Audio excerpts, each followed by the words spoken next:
Hey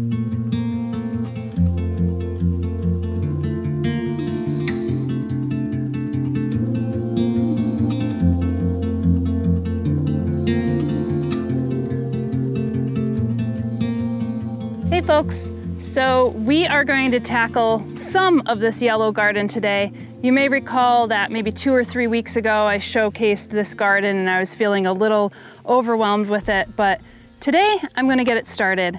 And I wanted to share more of the plant palette that I have with you, and I'll probably be adding some of Espoma's mushroom compost mix just to the top of it. I already put down some of our nice vermicompost and some cardboard to just tackle some of that rhizomatous grass, which you'll actually see in the background. But I think I just want to tackle it as I go. I think that feels a bit easier for me to do. It's something I could wrap my hands around. And I have this soil acidifier as well because we're going to be planting up some heathers, which I think are just underappreciated plants here in the US. I don't normally see them in northeastern gardens, which I think is a little bit unusual because they are hardy to like a zone 5. Some of them are hardier to zone 4, some of them even I think a little less. But you have like the heathers and the heaths. I don't have any heaths right now. That would be in the genus Erica, and the heathers are in genus Calluna, but I'll share a bit more of why I think they will work in this bed.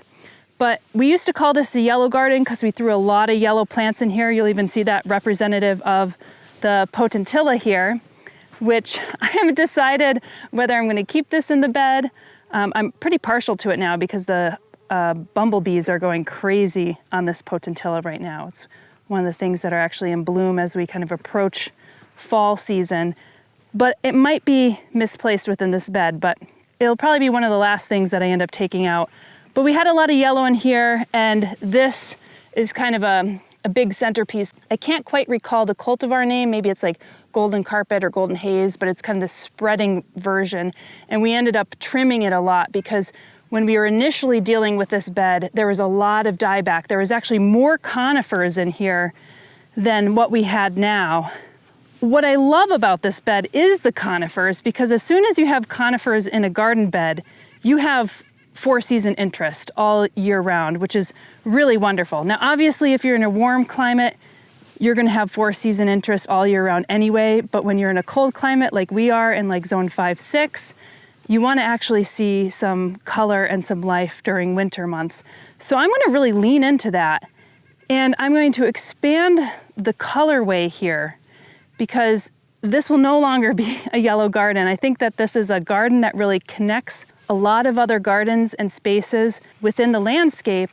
So I want to take that chartreusey yellow and those yellows and start to expand them into the oranges, which you see here. And this one is called, what is it, Fire something or other, Fire Chief. So this is an arborvitae that is more of this dollop, this little semicircle. It's like 3 to 4 feet wide, and you can see, again, this really chartreusey greenish yellow color with these tips of orange and red. And that's the orange that I'm kind of leaning into, this little bit more burnt orange, with the exception that I did plant an Asclepias here that has a bit more of a pop of orange.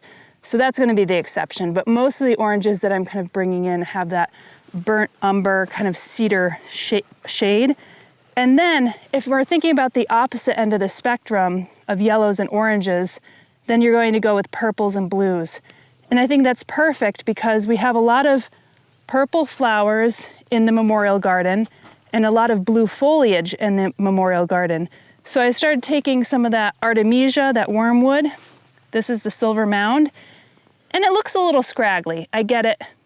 But I got it for $7 at like Home Depot or Lowe's. I can't remember which one. And this spreads so nicely, like you could see in the memorial garden in the back. So this will start to spread out. One of the native plants that I'm bringing in is this Amsonia. So I have Hubrichtii and I have Cilia variation filiforma. So they look very similar. But these, speaking about 4-season interest, this is about 3-season interest. They don't look like much now, but they will get quite tall. And in the fall, the foliage actually turns this really beautiful yellow. It gets this sky blue flower in the springtime, which will bring in that kind of blue from the memorial garden, from some of the gardens that are planted in front of the common house. And then that yellow is going to take on that kind of yellow in the fall that ties in the rest of the garden. So purples, yellows, that'll tie in the pollinator garden, the meadow, and the memorial garden. And then those orange, the orange is kind of like the new shade. We have oranges here, but they're usually in the tree foliage and the color. I haven't really planted that many orange flowers. So this will kind of be the new introductory color. And yeah, so I think one of the strategies that may be helpful for you, because it was helpful for me, is you already have a garden and there's stuff in it. So do we have to extract some stuff out? Do we put more stuff in? And what was really helpful is that we have these mature 4 trees. So we have the arborvitae, we have the abes and the spruce, and then we have this lilac. So I kind of just sketched out some shapes on a notepad. And one of the things that appeared to me in kind of the sketch is that, wow, it would be really nice to have some kind of triangular tree right here. And I didn't want something that would obviously be too big, but that could comfortably sit in the foreground. So the plant I'm going to plant in there, more or less right here, is this Juniperus communis gold cone. And this will only get about 4 or 5 feet high and maybe 2 to 3 feet wide. And you can see it has these beautiful needle-like leaves, and it has that verdigris hue of its leaf right now. But as it hits fall and winter time, it starts to turn a little bit more chartreusey yellow, which will mimic some of the yellow that you'll already be seeing in the garden. So I think that actually works really well and doesn't overtake the garden. So I already mentioned the arborvitae fire chief, so I feel like these could actually be really good edgers. As I mentioned, they go 3 to 4 feet wide, so I have to give them some space. And then one of the other plants, never planted this plant before, it's not a native. This is a ceratostigma, and let's see, the species name is Wilmontianum. Now I have some ceratostigmas, and they really are a true blue flower.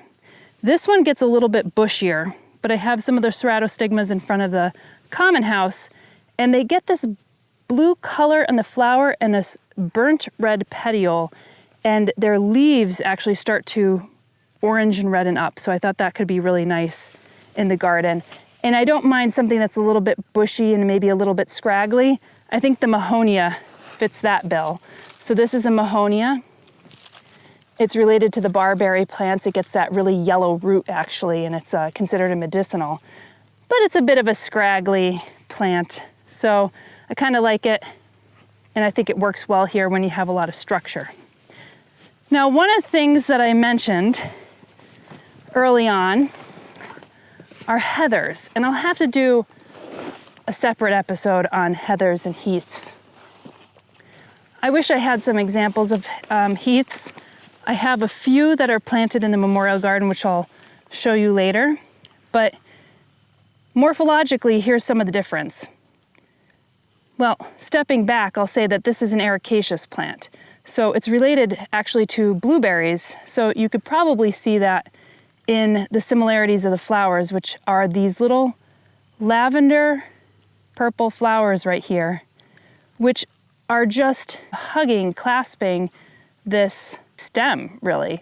So you get this color between heathers and heaths. You get color all season long. So you have this evergreen foliage here. And then with heaths, you get something that actually looks a bit more needle-like, so a bit more like the juniperus. And one of the things that I really like to recreate in gardens is take a look at some of the canopy that's in the garden. So if you have some of these conifers, what type of plants that may not even be related to the conifers have a very similar leaf structure? And I really like mimicking that and creating this smaller diorama below. And so when I was looking at all the conifers here, especially the arborvitae, I was like, why don't I lean into that? Because this reminds me of arborvitae leaves, but then it has these beautiful colors, and this will bloom from summer to fall. And then the ericas, or the heaths, will bloom from winter into spring, which is like so cool. So I'll probably end up investing in some ericas as well. And these do tend to get a little scraggly, so like after they bloom, you may want to actually trim off some of the tops and shape them. But I have 3 different cultivars, and 2 actually look exactly the same. So this is Darts Flamboyant. I'll show you, and I got one called Blazeway, and you can tell me that if they look any different from one another. Yeah. And maybe in the fall or winter, they start to look a little different. This is Blazeway, and this is Darts Flamboyant. I think it's really hard for me to tell the difference. So I'll probably end up planting these together, and I think that's when they really start to shine. Like if you stand back, it's just this chartreusey color with this lavender flower. It's phenomenal. You'll see that this one here is a completely different cultivar. This is Gold Haze. And I actually planted up 2 smaller ones that aren't in bloom right now. So this is the Gold Haze, but a smaller version not in bloom. So you could see that this gets a little bit of a white bell-shaped flower. And I'm pretty sure that what would pollinate these would probably be little bees, like little bumblebees, because that's what usually plants ericaceous flowers. So that's going to be a big part in this garden. And my hope is they'll start to expand and snuff out some of that grass. That's what I'm hoping. I don't know if that's going to be true. Now, the other plant palette that I'd like to show you, and I got these from my friends at Rare Roots. I really love shopping there because they have such healthy plants, and they're relatively full for a 4-inch pot. So here's a Heucherella, and I think this is called Copper King. Yes.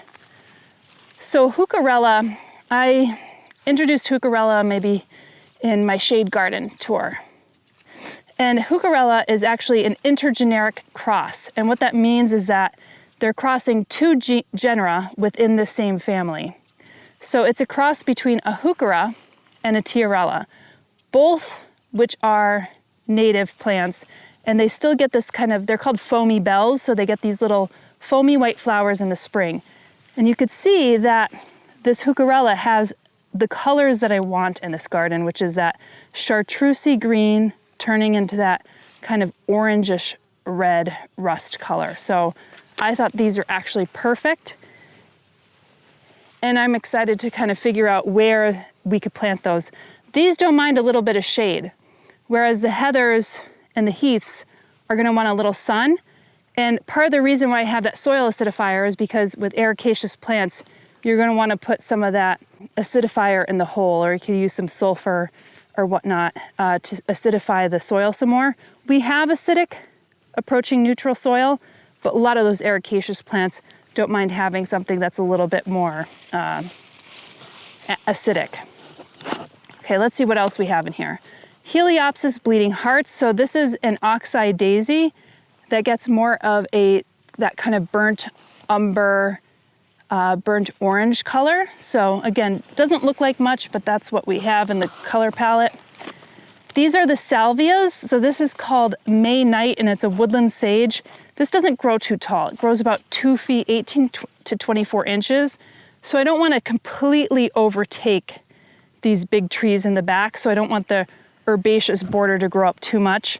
But this gets a nice dark purple color, and I love salvias because they often hold their bloom for quite a bit of time, especially in that kind of spring to early summer, and the pollinators absolutely adore it. So I will be excited to add like more herbaceous perennials here to attract some of those pollinators. Okay, and like, let's see what else. I think I have some things over here. So these ones that look like ponytails, this is Muhlenbergia capillaris. And I'll have to show you an image of what this looks like. This is gauzy purple. So initially when I saw this bed, I have this big moor grass, which is actually a non-native clumper in the back, and it gets this kind of purple inflorescence. This is covered in a cloud of purple, but you could see through it. It's like kind of a gauzy curtain. So I wanted some Muhlenbergia in here to actually bring in some movement, to mimic some of the movement that's happening in the meadow with the grasses and the herbaceous perennials out there, but also something that wouldn't block what is behind it. So I like the idea of actually planting some more of that native grass. And then over here, this is actually plants that are for something else, so that's not right. I think this one, is this the red midget? Yes, this is Ratibida red midget. And so this is called Mexican hat. And it's a plant that starts to bloom in summer, so June, July, August. It doesn't get too big, but it's in the Asteraceae family, and it gets this really tall cone in the center of the rays of the flower. So it looks like a hat, so that's why it's called a Mexican hat. It has that really tall top, and then the rays kind of look like the brim. And it has this really deep orange color. So that's really the plant palette that I'm starting with here. And I think that gives me a really good opportunity now to just get in, dig in, and start planting these plants, maybe snuffing out some of those weeds. And then I will eventually work my way around the back, and I'll see if I have to take out any plants. But this is what I'm starting with. Hopefully I've introduced some more interesting varieties of plants for you to consider in your own garden. But I'm gonna get started now.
right, so we made quite a bit of progress just on the front side of this garden, believe it or not. So there's a whole back side to the garden. So this accepted quite a lot of plants.